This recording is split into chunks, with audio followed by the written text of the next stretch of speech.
Votre santé est votre bien le plus précieux. Si vous souhaitez prendre soin de vous et mieux vivre votre travail, bienvenue dans l'aventure Mon Job en forme. C'est un podcast qui explore toutes les questions d'hygiène de vie et de santé au travail grâce aux conseils d'invités captivants. Un lieu d'échange bienveillant pour s'inspirer des meilleures pratiques. Je m'appelle Aurélien Matt, responsable communication chez Horizon Santé Travail. Plongeons ensemble dans le monde passionnant de la santé au travail. La santé d'une entreprise est étroitement liée à la santé de ses dirigeants. C'est un fait crucial, mais souvent négligé. En effet, les chefs d'entreprise sont nombreux à sacrifier leur santé au profit de la gestion de leur établissement. Suivi de santé, stress, équilibre vie pro et perso, prendre le temps de questionner sa santé devient aussi nécessaire que salvateur. Comment les chefs d'entreprise peuvent-ils préserver leur santé ? Pour en parler, j'ai le plaisir d'accueillir Florence Van Stenbrugge, responsable du check-up Center Foch La Défense, et Marie-Laure Oliveira, psychologue du travail chez Horizon Santé Travail. Merci à toutes les deux de votre présence. Bonjour. Bonjour. Alors, pourquoi parle-t-on si peu de la santé des dirigeants ? Effectivement, c'est vraiment un vaste sujet. Tout d'abord, je pense qu'il est important de définir ce qu'est la santé. L'Organisation mondiale de la santé définit la santé comme un état de complet bien-être physique, mental et social, et qui ne consiste pas seulement en une absence de maladie ou d'infirmité. Donc quand on parle de santé, c'est très important que cette santé soit considérée dans sa globalité, en prenant en compte les 3 dimensions, donc physique, mentale et sociale. Donc finalement, pourquoi on parle si peu de la santé des dirigeants ? C'est vrai, quand on parle de la santé au travail, les problématiques sont majoritairement centrées autour du salarié. Quand on mentionne le chef d'entreprise, c'est le plus souvent pour évoquer sa responsabilité, son obligation de santé et de sécurité à l'égard de ses salariés, alors qu'il est vraiment très concerné également à titre individuel. Alors c'est vrai que en général, les dirigeants d'entreprise finalement s'intéressent peu à leur santé. Ils ont, comme vous disiez, ils prennent en charge la santé de leurs salariés. Mais eux, en tant que personnes clés de l'entreprise, qui doivent montrer qu'elle est solide, constante en permanence, finalement passent leur santé au second plan par rapport à la santé de leur entreprise. Donc on constate souvent que le dirigeant a tendance à négliger sa santé pour des questions de manque de temps, de sentiment d'exemplarité vis-à-vis des salariés ou encore de priorité donnée à l'entreprise. C'est vrai qu'il y a une vraie idéologie finalement du leadership chez les dirigeants.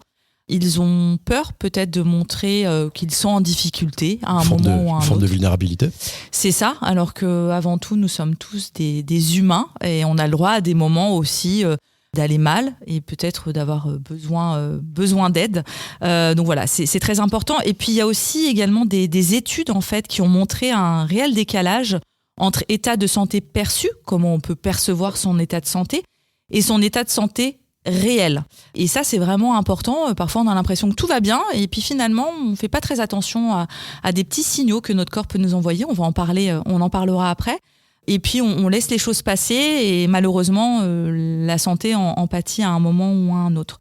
En tout cas, il y a vraiment eu beaucoup d'études qui montrent ce décalage entre la perception positive que les dirigeants ont de leur état de santé et des indicateurs objectifs comme l'augmentation du stress ou de certains comportements à risque, comme les addictions, qui mettent en lumière finalement mais que les dirigeants ne vont pas si bien que ça. Et puis il faut reconnaître que finalement la santé du dirigeant est un sujet tabou, qui est très peu abordé, et je pense qu'ils n'ont même pas la conscience que c'est important d'en prendre soin. Tout à fait. La santé du dirigeant a un impact aussi sur les entreprises et leurs équipes. Quels sont ces impacts ? Alors tout d'abord, on sait aujourd'hui que la santé du dirigeant est intimement liée à la santé de son entreprise. Donc effectivement, un dirigeant qui, lui, va présenter des problèmes de santé peut avoir un impact sur la performance, sur la pérennité de son entreprise également. D'autant plus si la structure est petite. On sait aujourd'hui que plus la taille de l'entreprise est petite et plus le risque lié à un accident de santé du dirigeant est grande. Donc on sait que pour les grandes entreprises également, l'impact va être moindre. Néanmoins, ça peut déstabiliser toute la structure. Effectivement, le dirigeant est donc un homme ou une femme clé dans l'entreprise et on dit très souvent que le capital santé du dirigeant est le premier capital immatériel de la TPE-PME. Dans les grandes entreprises, il y aura certainement moins d'impact, même s'il y en aura. Mais en tout cas, voilà, vraiment ce qu'il faut comprendre, c'est qu'il y aura des conséquences. Un dirigeant qui sera en mauvaise santé, que ce soit physique ou mentale, encore une fois, ou sociale, il y aura forcément des impacts sur son entreprise, sur son activité de travail et sur ses équipes.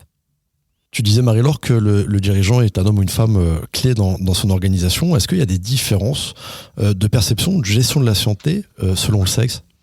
Alors là, je vais laisser la spécialiste Florence y répondre.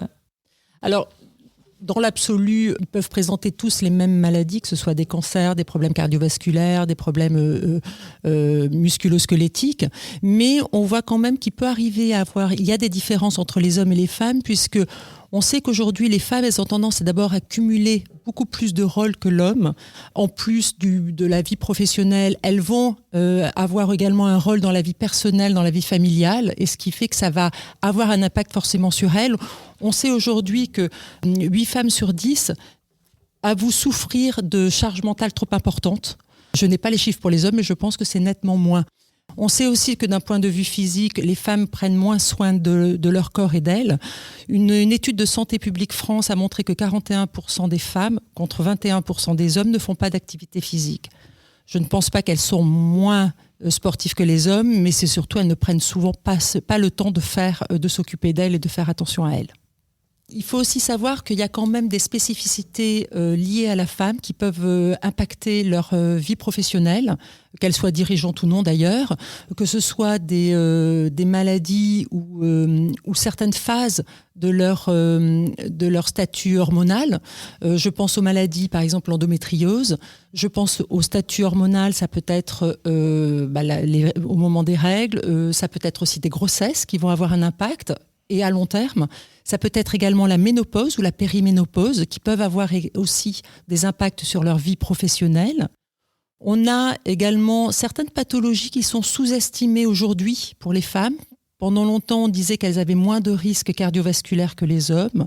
Aujourd'hui, finalement, elles ont le même risque cardiovasculaire que les hommes, voire quelquefois plus important. Il faut savoir que la première cause de décès chez la femme, c'est un problème cardiovasculaire. Donc tout ça peut avoir un impact effectivement et faire que ça crée une différence parce que moi je le vois dans notre check-up center, finalement quand des hommes des chefs d'entreprise viennent faire un bilan de santé, il est quasiment systématiquement accompagné d'examens poussés cardiovasculaires quand ils ont plus de 50 ans, ce qui n'est pas le cas pour les femmes. C'est intéressant. Sur la question du stress, c'est fréquemment perçu comme inévitable dans le monde professionnel, mais aussi et surtout même dans l'entrepreneuriat. Comment on peut dépasser ce sentiment ? Donc c'est très bien d'en parler juste après avoir évoqué le risque cardiovasculaire, parce qu'on le sait très bien que le stress est totalement nocif pour la santé, notamment lorsqu'il est chronique, et on va en faire la différence. Par contre, c'est important de comprendre ce qu'est le stress. On en parle beaucoup aujourd'hui dans le monde du travail. Il faut savoir que le stress, c'est ni un sentiment, ni une émotion, c'est une réponse physiologique d'adaptation de notre organisme qui va nous permettre de réagir à notre environnement qui peut être changeant. On vit tous des moments où on est stressé, que ce soit dans notre vie personnelle, dans notre vie professionnelle, mais c'est très important de différencier 2 types de stress.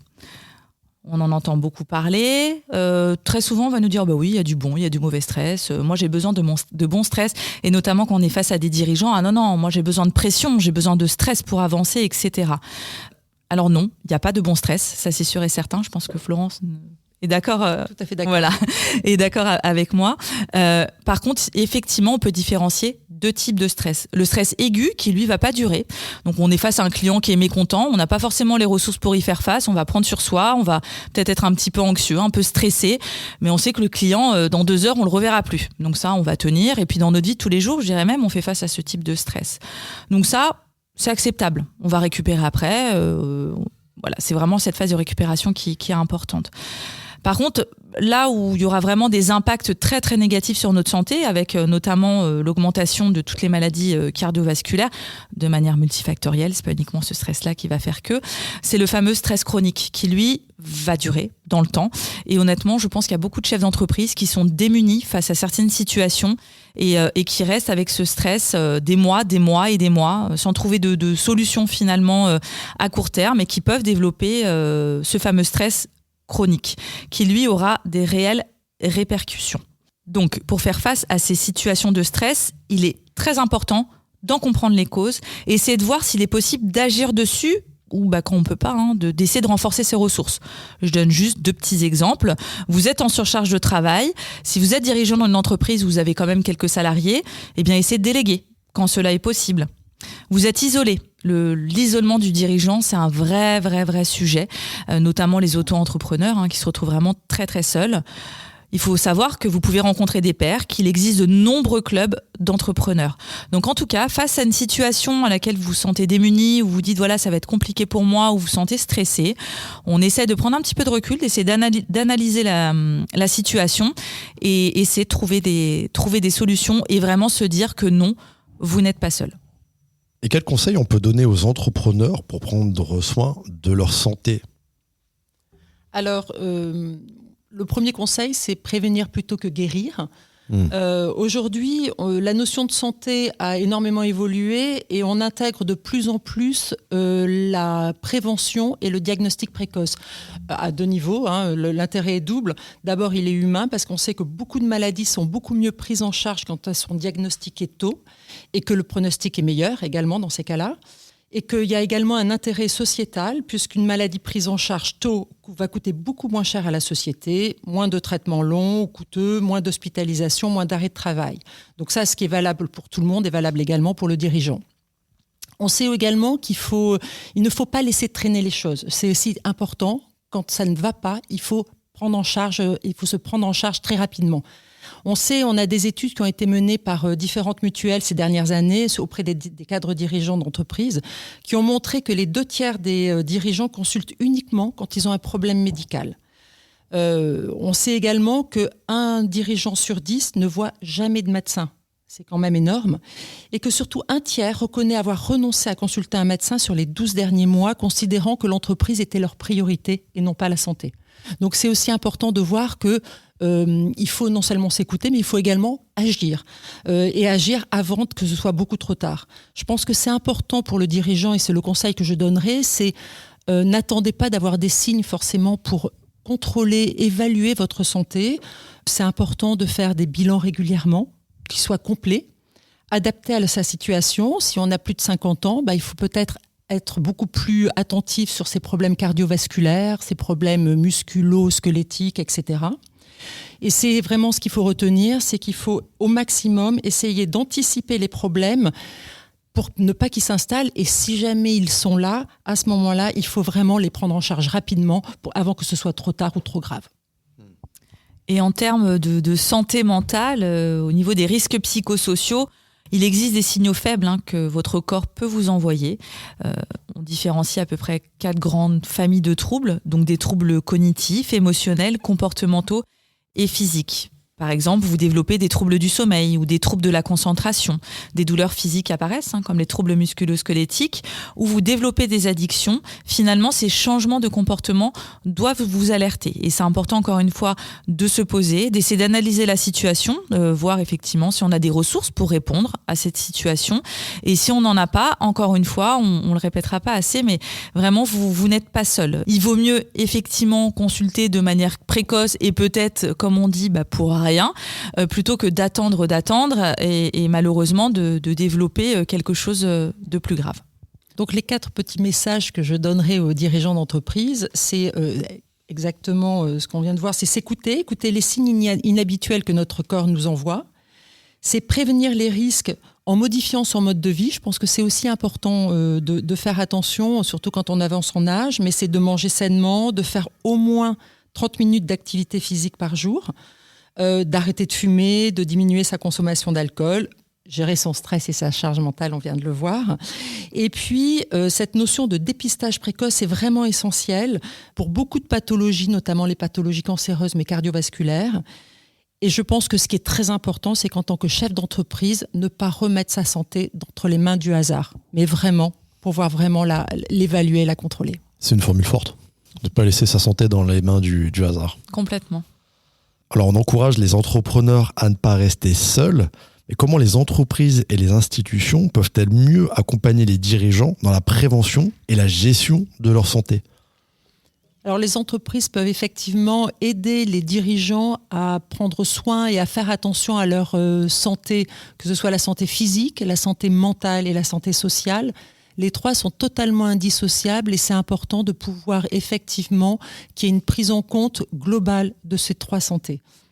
Donc il faut savoir que concernant les services de prévention en santé au travail, la loi du 2 août 2021 renforce la prévention de la santé au travail en réformant les services de santé et introduit plusieurs changements, dont un de taille. L'accès des travailleurs non salariés à l'ensemble des services proposés par la médecine du travail, donc par les services de prévention en santé au travail. Donc maintenant, effectivement, les dirigeants peuvent appeler un service de prévention en santé au travail, s'affilier et bénéficier d'un accompagnement également. Et il faut également savoir que chez Horizon Santé Travail, nous sommes en partenariat avec le professeur Torres, qui a créé l'Observatoire Amaroc, et nous mettons à la disposition des dirigeants, un outil qui s'appelle l'outil Amaroc e-santé, qui est disponible sur notre site internet. Il est totalement anonyme et il va permettre d'évaluer à partir des éléments de vie au travail. Il y a, je ne vais pas rentrer trop dans les détails, mais un côté le satisfactomètre et de l'autre côté le stressomètre. Donc ça va nous permettre d'avoir des résultats immédiats. Il y a une balance finalement qui va s'afficher. Et si la balance est négative, donc on détecte un risque de burn-out. Et le dirigeant, s'il le souhaite, pourra aller plus loin. Il pourra demander à être contacté par un psychologue du travail pour pouvoir échanger avec lui. Donc effectivement, en plus de la prise en compte de la santé mentale et sociale, il est important aussi de prendre soin de sa santé physique. Pour cela, l'hôpital Foch a ouvert il y a un peu moins de 2 ans un check-up center à la Défense qui propose effectivement pour les dirigeants des bilans de santé qui sont complets et qui sont adaptés à leur situation. Alors on peut effectivement, en fonction de l'âge ou de la situation, on peut proposer un bilan général qui va évaluer la plupart des maladies que l'on rencontre les plus fréquemment. Ce bilan de santé générale peut être complété d'un bilan approfondi en cardiovasculaire pour les personnes de plus de 50 ans. Également, on propose pour les femmes des bilans spécifiques gynéco qui permettent effectivement d'aller évaluer, d'aller dépister les cancers du sein. On sait qu'aujourd'hui, il y a moins d'une femme sur 2 qui va faire son dépistage, donc c'est important. On va également proposer une consultation gynéco. Et puis, on peut également évaluer les risques liés au tabac dans le cas des fumeurs. Nous avons le plaisir d'avoir lancé, il y a maintenant quelques mois, un partenariat avec Horizon Santé Travail qui propose aux adhérents et affiliés d'HST de bénéficier des bilans de santé généraux au sein de notre check-up center Foch La Défense à des tarifs préférentiels. Et c'est très intéressant parce qu'il y a pas mal de choses qui existent pour les dirigeants, les chefs d'entreprise. Et c'est encore des accompagnements qui doivent encore gagner toujours en visibilité parce que c'est important. Écoutez, merci beaucoup pour vos réponses et j'étais ravi de vous accueillir. Merci énormément. Merci à vous. Merci, au revoir. À bientôt. Merci d'avoir écouté cet épisode. Si le podcast vous a plu, abonnez-vous sur votre plateforme préférée et laissez-nous une note de 5 étoiles ou un commentaire. Ça nous aide beaucoup pour porter les questions de santé au travail. Retrouvez-nous également sur LinkedIn et Instagram. À très bientôt.